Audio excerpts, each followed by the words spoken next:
आपको आराम करती यहाँ पे नजर आएंगी। क्या हुआ तुम्हें? क्या हुआ है?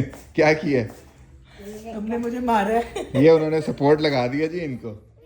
गाइड का वर्ड जो है ना वो ठीक है, टीच में जो है ना वो कल को जब मुझे याद नहीं होगा तो मुझे जो है ताने देगी कि मैंने तुम्हें सिखाया था। हर 2 मिनट के बाद कहती है फिर रेडी है, लेकिन वो फिर आ नहीं रही। ये इस बेचारी हो गई। नहीं, उनको मैंने रिक्वेस्ट की है कि मुझे स्कूटर चाहिए, लेकिन वो कह रहे हैं कि वो जो ऑर्थोपेडिक है वो देगा। बस बैठी है मेरी बेगम, इनके लिए दुआ करें अल्लाह से तंदुरुस्ती दे और जल्दी अपने पाँव पे चलना शुरू करें, नहीं तो तुम लोग खाने पीना में खिलाए। हाँ, मेरे कंधे पे चढ़ के जो है ना छलांगे मार देंगी। तुम्हारे मेरे कंधे पे नहीं, कंधों को ये प्रूव है, ये जिसको मैं इतनी मुश्किल से लेके चला जाता तभी तुम नहीं। मैंने आप मेरे हाथों की ये स्टिकीनेस देख सकते हैं, हालांकि इतनी तमीज से खाने के बावजूद भी जो है ना हमने इतना मैस किया है। ये देखेंगे ये सारी हड्डियां तैयबा ने खाया। नहीं, मैं तो पाए खाती नहीं, ये सारी हड्डियां हसन की हैं। अस्सलाम वालेकुम, वेलकम है आपका तहमीज़ वर्ल्ड में। एक और नया दिन, एक और नया व्लॉग। दिन तो खैर सारा गुजर गया, अब तो रात का टाइम है और कल से ही काफ़ी मसरूफ़ थे क्योंकि कल रात को तैयबा ने जो है वो अपना पाँव ट्विस्ट किया है और ट्विस्ट करते करते इतना ट्विस्ट किया कि उसको हेयरलाइन फ्रैक्चर हो गया। तो रात को इमरजेंसी में जाना पड़ा। इमरजेंसी गए हैं तो उन्होंने सारी रात वहीं बिठाए रखे, एक्सरे हुए और फिर उसके बाद डॉक्टर ने पेन किलर दे के सुबह तकरीबन हम लोग को फारिग किया। स्नो शुरू हो गई और बड़ी मुश्किल से बचते बचाते हम घर पहुंचे हैं, आए हैं और तैयबा ने रेस्ट शुरू की है और फिर मुझसे सारा दिन काम करवाती रही है। यहाँ स्नोफॉल में ऐसा होता है कि सब चीज़ें बंद हो जाती हैं क्योंकि यहाँ बंदोबस्त नहीं है सफाइयों का और सड़कें साफ करने का। जी वालेकुम अस्सलाम। आप स्कूल जाती हैं, लेकिन आज स्कूल सब बंद थे क्योंकि स्नो हुई है। स्नो की वजह से सब बंद हो गया और ये तो सारा दिन बर्फ में खेलते रहे बाहर, लेकिन कहीं और दूर जा नहीं सकते थे तो बैकयार्ड में जाके इन्होंने काम शाम दिखाया, स्नोमैन बनाए हैं और हमने सारी बड़े भी बनाए स्नोमैन। हाँ, वो फिर उन्होंने क्या किया जी कि एक बशीर बनाए और एक पता नहीं रुकैया बनाई है और फिर उनकी शादी करवाई है दोनों की।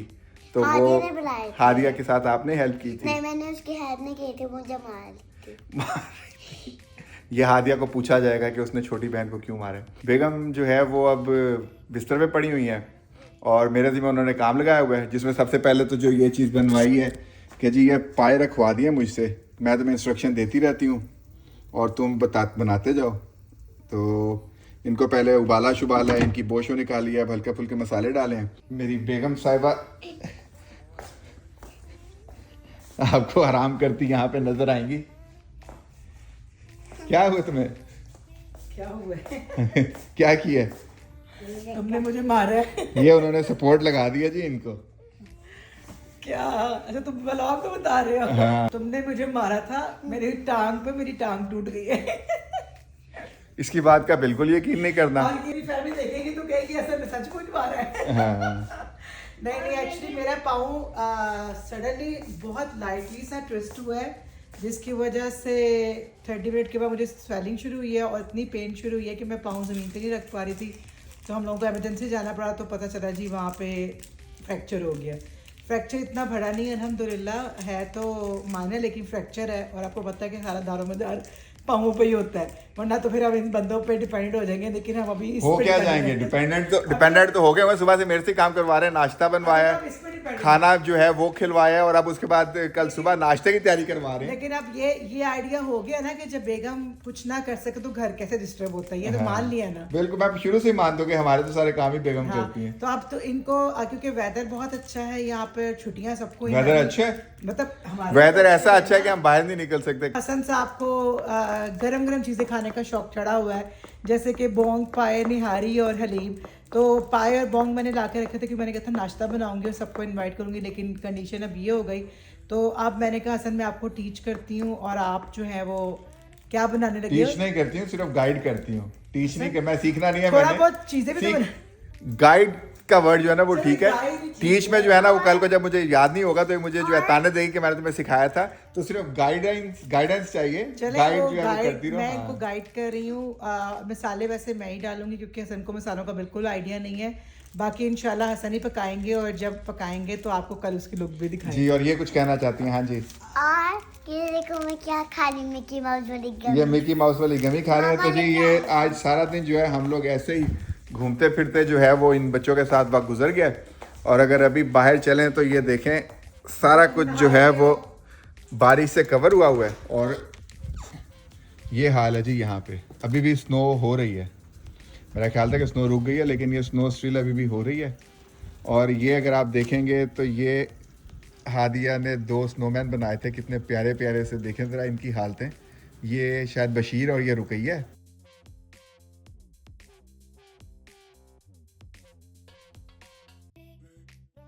बेगम साहिबा की तरफ से हुक्म मिला है कि जी खाना भी तैयार करना है। तो उसके लिए ये है कि कुछ अरबी गोश्त घर पड़ा था, लेकिन वो नहीं खाना। इस मौसम में बर्गर खाने का मूड हो रहा है। तो ये पैटीज़ जो घर में इन्होंने बना के रखी हुई हैं, वो पैटीज़ इसमें रख दी हैं। एयर फ्रायर में आ गई हैं पैटीज़, बर्गर और साथ उसके फ्राइज़। ये चलेंगे। अभी इसको बर्गर को पकने में 12-13 मिनट लगेंगे। ये हो गए बन। इन बनों को जो है ना थोड़ा सा, बेगम कह रही है बंस को, बंस बनो नहीं है, ये एक है तो बंस होता था। बंस बोलेंगे इनको जी। और ये चिकन भी हो गया हुआ है। ये मेरी बेगम का बंस आ गए, मेरी बेगम के बंस। हुक्म मिला है जी फ्राइज़ भी साथ ही रख दो। तो ये गए फ्राइज़ इसके अंदर, ये आ गया चिकन, ये आ गए बन।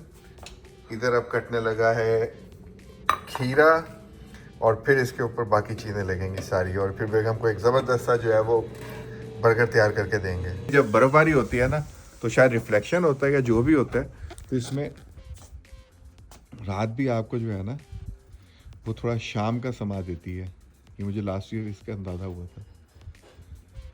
और ये हमारे यहाँ यही मसला है, ये सड़कें साफ़ नहीं होती। हमारे पास इक्विपमेंट ही नहीं है यहाँ पे, और ना गवर्नमेंट इस पे ध्यान देती है। ये गाड़ियों पे बड़ी सर्दी में सबसे मुश्किल काम है इन गाड़ियों को साफ़ करना। और ये शुक्र है कि हमारे यहाँ ये काम नहीं होता। और सड़कें भी एक आध दिन में जब ये मौसम चेंज होता है बर्फ़बारी के बाद, तो फिर वो दोबारा से जो है वो साफ़ होना, पानी ख़त्म होना शुरू होता है। बेगम ने कहा जी उन्हें तो ये स्पाइसी मायोनीज़ चाहिए, जबकि हम तो अपने लिए खुद बनाने लगे हैं। खुल जा भाई खुल जा। मायोनीज़ आ गई, ये आ गई केचप।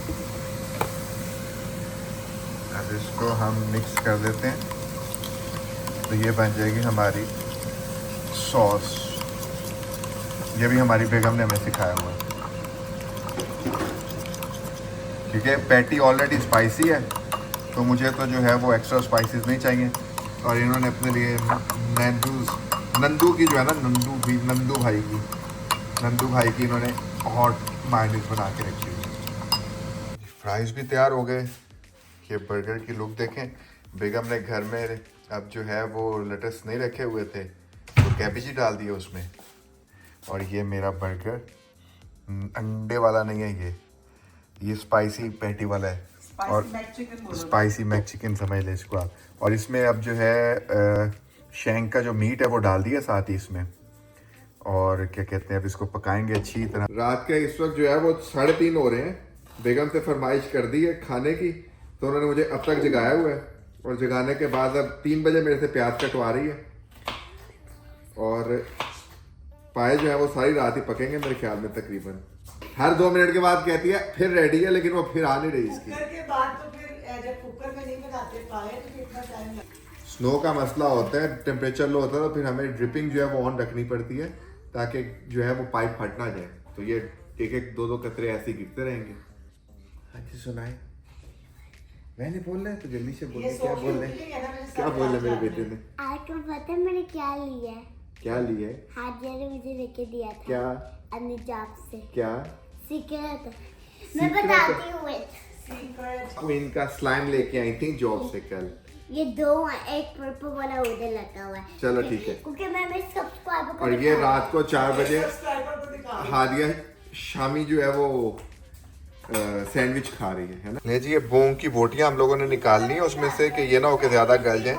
वैसे ये अभी काफ़ी हद तक जो है ना गल चुकी हुई है, लेकिन अभी थोड़ा और पकना है बकौल बेगम के। तो अभी ये काफ़ी सॉफ्ट हो गई हैं, और जब थोड़ा और पकेंगी तो बिल्कुल बीच में घुल जाएगी। और ये अब बाकी फिर भी अभी ये यखनी पक रही है। टेला के साथ ये बिस्किट देखते कैसे लगता है। Welcome back. सुबह हो गई है और जो है कि कहते हैं उसको सारी रात पाए पकते रहे।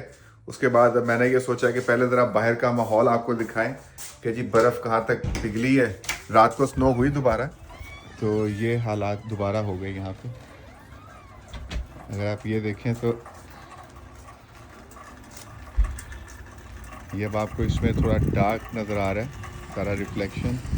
तो गाड़ियाँ शाड़ियाँ चलना शुरू हो गई हैं क्योंकि चल चल के थोड़ा सा इसमें बर्फ़ तो साफ़ हो गई सड़कों से, लेकिन स्लिपरी होते हैं जब आप ब्रेक लगाते हैं। और हमारे यहाँ यही मसला है कि ग्रोसरी की शॉर्टेज हो जाती है। पायों की शक्ल बन गई है, सारी रात पकाते रहे इनको और उसके बाद फिर मैंने बंद कर दिया था। अब नाश्ते के टाइम इसकी तैयारी शुरू, खाने के लिए जो है वो बस तैयारी है। इसको दोबारा थोड़ा सा चूल्हा जला के गर्म करेंगे और फिर उसके बाद इसको नान के साथ एंजॉय करेंगे। तो बाकी अभी ग्रोसरी स्टोर जाना दिखाते हैं, क्योंकि यहाँ पे एक जो सबसे बड़ी रीज़न, एक प्रॉब्लम हम लोग को फेस करनी पड़ती है वो ये हो जाती है कि ग्रोसरी की डिलीवरीज जो है वो रुक जाती हैं। तो अब देखें क्या मिलता है, मतलब कि चीज़ें हमारी मिलती हैं या नहीं मिलती, जो भी सिलसिला है। अपने लिए थोड़े से पाए डालें गर्म करके, और ये साथ तंदूर के गर्म नान हो तो मज़ा ही अपना है। बेगम अभी नहीं उठी हैं क्योंकि रात को पेन की वजह से थोड़ा लेट सोई हैं। पेन किलर लिया लेकिन उसके बावजूद पेन होती रही है, क्योंकि जब भी थोड़ा बहुत चलती फिरते हैं तो उसके बाद फिर पेन का एहसास बढ़ जाता है। मज़ा आ गया पाए खा के। बेगम की हिदायत पे और अपनी मेहनत पे जब बना के आप उसको खाते हैं, क्या बात है यार, ऐसे पाए तो कभी ज़िंदगी में नहीं खाए। और बेगम जो है वो भी उन्होंने मुझे खाते हुए पकड़ लिया, बल्कि बैसाखियों के साथ आई हैं बाहर और आके मुझे पकड़ के कहती हैं कि तुम्हें शर्म नहीं आती कि तुम मेरे बगैर खा रहे हो।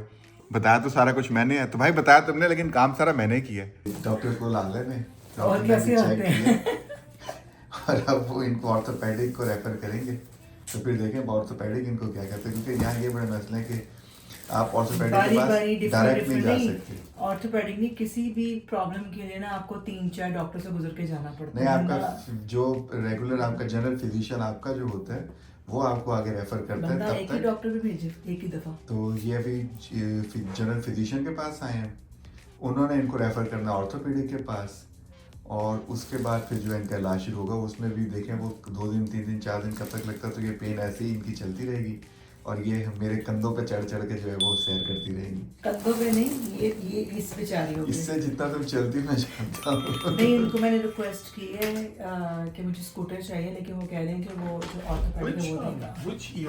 डॉक्टर आ गया था तो इसलिए हम लोगों को चुप होना पड़ा, क्योंकि यहाँ डॉक्टर नॉर्मली माइंड करते हैं इस बात को। तो जब आप शो ऑफ कर रहे होते हैं तो बाहर आ जाइए। शो ऑफ मतलब अब उन्होंने इनका एक्सरे दोबारा करना है, और एक्सरे करने के बाद फिर वो मेरा ख्याल है रेफ़र करेंगे या तो फुट डॉक्टर या फिर ऑर्थोपेडिक। मोस्ट प्रोबेबली वो यही कह रहे हैं कि ऑर्थोपेडिक को ही जाएंगी ये। तो उदास बैठी है मेरी बेगम, इनके लिए दुआ करें अल्लाह से तंदुरुस्ती की दे और जल्दी अपने पाँव पे चलना शुरू करें। नहीं तो तुम लोग खाने पीना में खिलाए। हाँ, मेरे कंधे पे चढ़ चढ़ के जो है ना छलांगे मारती रहेंगी। तुम्हारे मेरे कंधे पे नहीं, कंधों को और कमजोर ये प्रूव है ये, जिसको मैं इतनी मुश्किल से लेके चला जाता। तभी तुम स्कूटर का कह रही हो, स्कूटर लेने के लिए। तो स्कूटर इसलिए कह रही हूँ ना कि ये वाकई बड़ी हॉरिबल चीज़ है। अल्लाह कभी किसी को इसके क्या कहते हैं ना डाले। स्कूटर का ये है कि मैं उसमें एक टान होगी, स्कूटी की तरह गर्म करके चलती जाऊंगी। वो ऑटो स्कूटी नहीं होगा। तो वो ये कह रहे हैं कि वो आपको एक्चुअल जो इस पार्ट का बंदा है फुट वाला, वो आपको रेफर करेगा। ऑर्थोपेडिक या फुट डॉक्टर का, वरना फिर हमें अपनी पॉकेट से बाय करना पड़ेगा। चलें फिर डॉक्टर, तो हम अपनी पॉकेट से क्यों बाय करें जबकि हमें इंश्योरेंस कवर करती है। इतना नहीं। खाना खा लिया इन्होंने और अब मिर्चें लग रही हैं और क्या कहते हैं रिव्यू देंगे अब मेरी मेहनत का, क्योंकि मेहनत आधी मेरी मेहनत थी और आधी इनकी इंस्ट्रक्शन थी। तो अब ये बताएंगी हाँ भी कैसा रहा। बहुत मजे का बना हुआ है। जिसने हसन को हायर करना है अच्छा, मैं अकेला हायर नहीं हो सकता, मेरे साथ मेरे गाइड को भी हायर करना पड़ेगा। मैं नहीं आऊंगी, बस हसन ही जाएंगे। नहीं, मैंने आप मेरे हाथों की ये स्टिकीनेस देख सकते हैं। हालांकि इतनी तमीज से खाने के बावजूद भी जो है ना, हमने इतना मैस किया है। ये देखेंगे ये सारी हड्डियां ने खाया। नहीं, मैं तो पाए खाती नहीं, ये सारी हड्डियां हसन की हैं।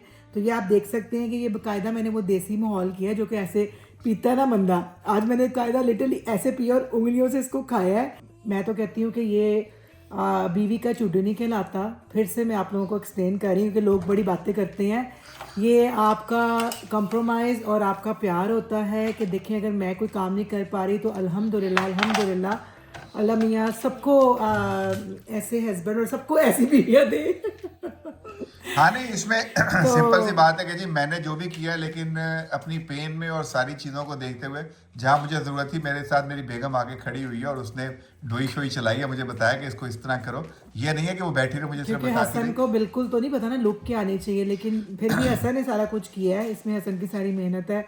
और सबसे बड़ी बात वो कि अल्लाह का बहुत शुक्र अदा करते हैं कि अल्लाह ने हम लोगों को इस हालत में भी अपने हाथ से खाना खाने की अल्हम्दुलिल्लाह तौफीक जो अता बाहर फरमाई वेदर है। है जितना एक्सट्रीम मतलब स्टॉर्म था, स्नो स्टॉर्म जैसे कि यहाँ हम आप पे आया डॉक्टर हुआ पे था। गए थे तो 2-3 टाइम हमारी गाड़ी स्किड हुई है और ऑलरेडी ब्रिज पे एक गाड़ी ट्रक ने हिट कर भी दिया हुआ था, लेकिन अल्हम्दुलिल्लाह उसका भी इतना नुकसान नहीं हुआ।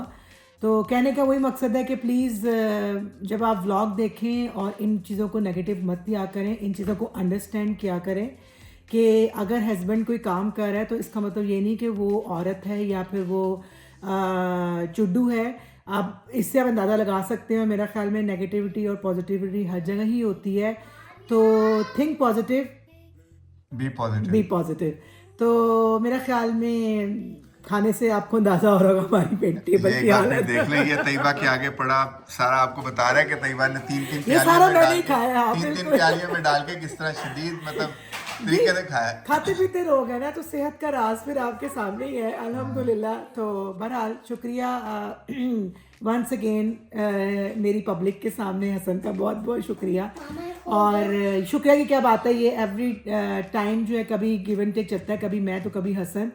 तो इंशाल्लाह अब हमारा कल का, क्योंकि हसन ने 2 डेज़ का बनाया, कल भी ये चलेगा, तो परसों फिर देखिए हम क्या बनाते हैं, अल्लाह खैर करे। फिर आपसे इजाज़त लेते हैं अगले व्लॉग तक के लिए।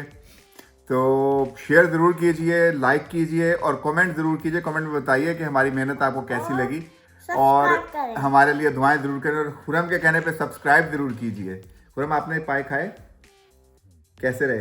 मैं खा रही हूँ। खुरम ने बहुत मज़े ले लेके पाए खाए जी, अपनी मामा की रेसिपी और बाबा की मेहनत को एंजॉय किया। तो अगले व्लॉग तक के लिए अल्लाह अल्लाह हाफिज़। हाफ़िज़।